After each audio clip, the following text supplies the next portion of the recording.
Welcome back. It's still Breakfast Daily on City TV. Thank you so much for staying with us. Don't forget that the entire show is sponsored by Creamy Plus Milk. Okay, it's a very healthy milk brand that you want to add to your breakfast this morning. You can find it in all the supermarkets as well as the mom and pop shops in your area.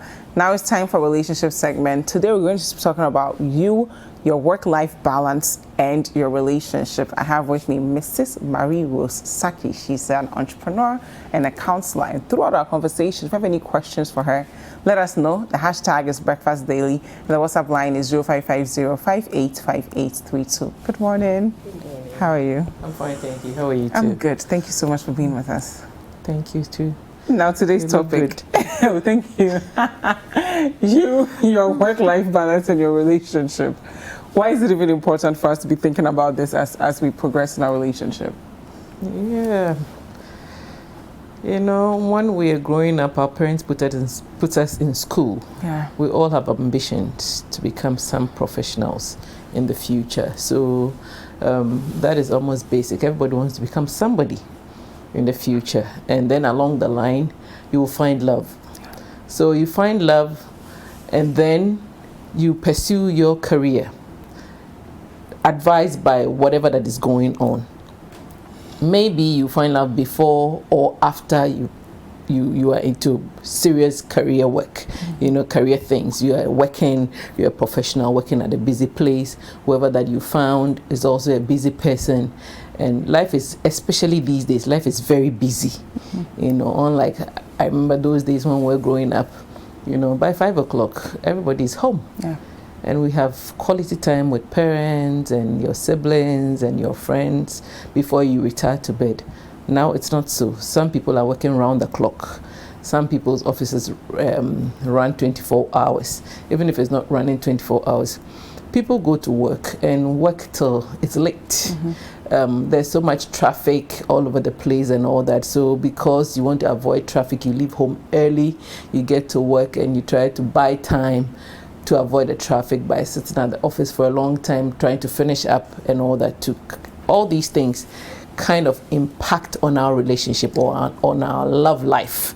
And in fact, when I was thinking about it, I just thought that maybe it should have been work-love-life balance. Yes, true. Or work-love balance. Balance, yes, yeah. Because it's brought a lot of confusion or a lot of disturbances in relationship, because everybody wants to become somebody. Yeah. And so many people find themselves climbing up there, not thinking about all the other things that matters. And before you realize you are up there, but everybody's down there, and you can't have, the connection is broken. And so in your love life, I think that first of all, especially the two of you, when you are working in corporate setting, or when you're employed, let me say, by somebody, because you could be doing your own work as well. Mm-hmm. Maybe you're doing your own business, the other one is employed, or both of you are doing your own businesses, which requires a lot of attention. Whichever situation you find yourself in calls for attention. The first thing is that you have to make your partner know that he or she is number one. Okay. All the time. Let them know that they are priority on your list. Don't give them the feeling that, I have so much to do, so I don't have time for you. In your bid to pursue or to be efficient at whatever that you're doing for work, I think you have to always let your partner know that, I have this, or explain it, or find a nice way of letting him know that he's in the loop. Okay. And you don't ignore them. A call here, text message there, before you leave home, do the right things that you have to do as a partner. Before you leave home, have a good time with your partner. Let him know, assure your partner that I am for you, I'm with you, I love you. Mm-hmm. And whatever I'm doing is for us, and all that kind of thing. So let them know that you are my priority, you are my numero uno, you are my number one. Find some kind of words that you can even use to let them know that they are special. Mm-hmm. Nothing compares to them. So, this is temporary, I'm going to work, I'll come back, but you're still on my mind. You are number one on my mind, and that kind of thing. And I think you also have to make sure that you set some boundaries or limits for yourself. Work can be busy. And like I said, these days work is not like those days. Things are getting busier. Like when you work in the Western world, you know how it is. Every second is used. So by the time you come home, you're exhausted. They drain every bit out of your life. And these days it's getting more like that over here too. You go to work and you are busy. Sometimes you might not even have the time to catch a break or go for lunchtime. You are just working throughout meetings, feedback here and there. You are busy. So you have to set limits. You have to tell yourself, I go to work at this time, I work till this, I have to stop and take my break or whatever, take my lunch, because it's very important for you to take care of yourself, your health. That makes your partner know that you care about your partner, so you don't want to jeopardize your health for work. What if your colleagues are like calling you at night, calling you on weekends? Are those also boundaries you should try to set? Depending on the kind of office you work. There are some offices that you can't help it, but even though you can set some kind of limit, but you have to know how to let the people know that when something, until it gets to this point before you call me in my sleep. Others, they can wait till the next day. Other issues can wait till the next day. So you have to set those kind of limits with the people you are working with and all that. Even if it is your boss, let your boss understand that you need time for yourself. He has to understand. And health is very important. If you're running around the clock and you get sick, it is your partner who suffers. It is not the office that suffers. And when you're not there, they will put somebody there quickly. But it is your family, it is your partner, they suffer. They lose you. So you have to be mindful of those things. If it's time for lunch, get up, go for your lunch. Make time for each other. If you're working in the same, there's some corporate institutions allow couple to work together in their, not maybe in different departments, but at least in the same institution, so that they promote that kind of, so you are working, but you can have time to go pick lunch together and all that. If you're within the same, if you're not in the same institution and you are in different institutions, but you are close by, that you could pick up your lunch or eat lunch together, try and make it a date, because you don't close early.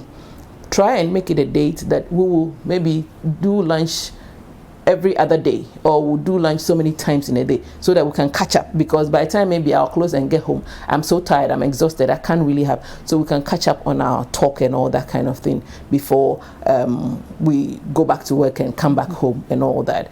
And we must also learn to sacrifice. Okay. Sacrifices in terms of, if both of us are busily, you aspire to be CEO one day, he also wants to be a CEO in his company. You are working hard, and it gets to a point you want to improve yourself by going to school and all that. You shouldn't be seen both going to school at the same time. Okay. You know your husband just is or your whatever, especially in the marriage, when your husband is pursuing some kind of a higher education to help him attain a certain position at the office, and then as soon as you see that you want to do that, it shouldn't be a competition. It shouldn't be a competition. Let him finish his own. Sacrifice yours. Let him finish his own. When he's done and you know that you can manage with the time, then you can also do.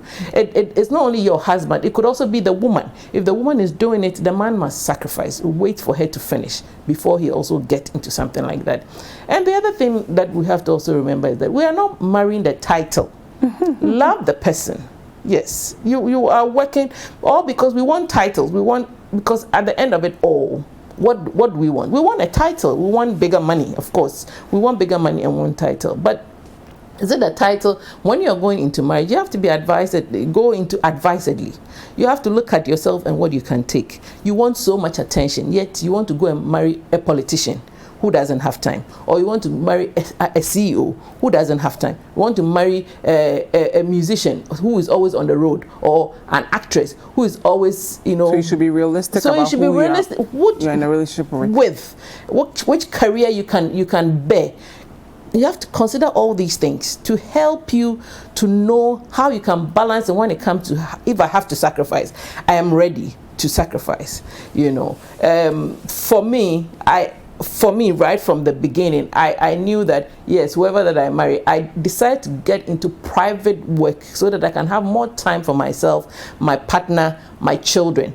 So I decided to work on my own. I didn't want to go into any establishment that would get me out, so at least I have control over my time. Then my partner can also work somewhere if he wants to, you know. So you have to prioritize. So you have to prioritize. You have to plan. It doesn't just happen to you. Don't let it just happen to you. Don't let things happen to you. Life is about planning. You have to be very strategic about it, and know when you say no, when you say yes. We have to draw all these things. When you come home, you know, because you work so hard at work, and work stress can be very, very how do you call Contagious. it? Contagious. And that sometimes you get to the house, you can carry it back to the house. You have to make sure that duties at home are shared, so that it doesn't stress you. You are stressed already, and then you get home. By the time you get home, the whole place is messed up, things thrown about, rubbish not taken, sink is full of dishes. I have heard a lot of people complain about, I come and the sink is full of dishes, and he's sitting there watching TV. You know, share the chores.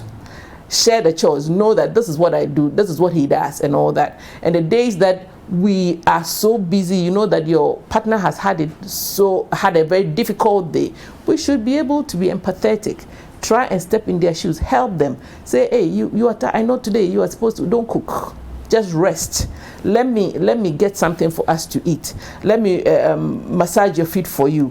Let me just relax. Let me do the things that normally you should do, but because you are tired, I'll do that for you. When we come out with some of these things, I believe that it will help us a lot to not drift apart, or not to frustrate ourselves in relationships, because work is supposed to promote, make us better people, but not to destroy us. Thank you very much. Mrs. Mary-Rose Sackey, thank you so much for being with us and also helping us understand what work-love balance. So it's important that you want to climb up the corporate ladder, you want to be this big person, but your personal life, your relationship is also a big part of your life that you have to dedicate time to and prioritize.